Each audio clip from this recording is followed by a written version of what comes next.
Welcome back to the channel মনের canvas বৃষ্টি লেখা। আজকে বানাচ্ছি আলুর তরকারি। কীভাবে বানাচ্ছি দেখে নাও।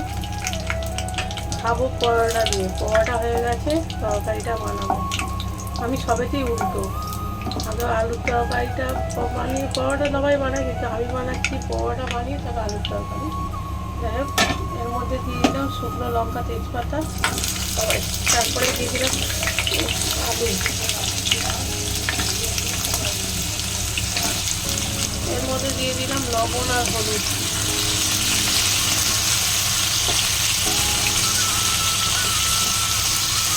এটা ভাজা হোক আর একটা পেস্ট বানিয়ে নিই। এর মধ্যে পেঁয়াজগুলো দিয়ে দিচ্ছি।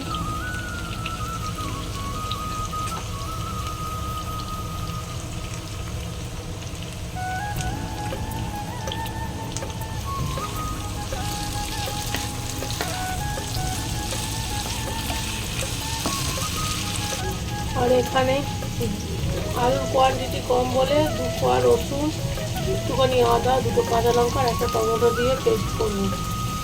আর এর মধ্যেই দিয়ে দেবো ধনে পাতা। এবার এর মধ্যেই গোটা জিরে, গোটা ধরে দিলাম। এটা আমি চাইলে ড্রাই রোস্ট করেও দিতে পারতাম, কিন্তু এরমভাবেই দিলাম। ড্রাই রোস্ট করে দিলেও আর ভালো হতো, এরমভাবে দিলেও খারাপ হবে না। এরকম ব্যাপারটা ঠিক এরকম এসেছে। এবার এই পেস্টটা দিয়ে দিলাম। এর মধ্যে দিলাম লঙ্কা গুঁড়ো, হলুদ গুঁড়ো, মানে কালারের জন্য লঙ্কা গুঁড়ো, হলুদ গুঁড়ো, লবণ আর চিনি, আর কিছু নেই। এবারে কষবো। এরকম মোটামুটি কষানো হয়ে গেছে। এবারে চিকেনটা ফাঁকা করে দিলাম। দেখুন,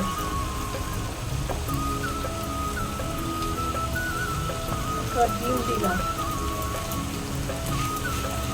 ডিমটা দিয়ে এবারে ভালো করে মাখতে নেবো। এরকম আলুর সাথে ডিমটাকে এরকম মাখিয়ে নিয়েছি। এবারে আর কিছুই নয়, জল দিয়ে দেবো, একটু ফুটবে, দিলেই হয়ে যাবে।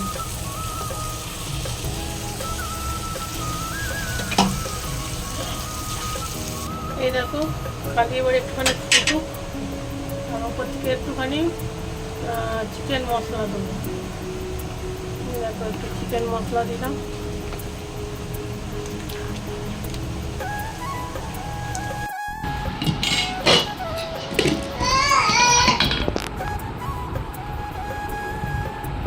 তো গাইস, তরকারিটা দেখো, আলুর তরকারিটা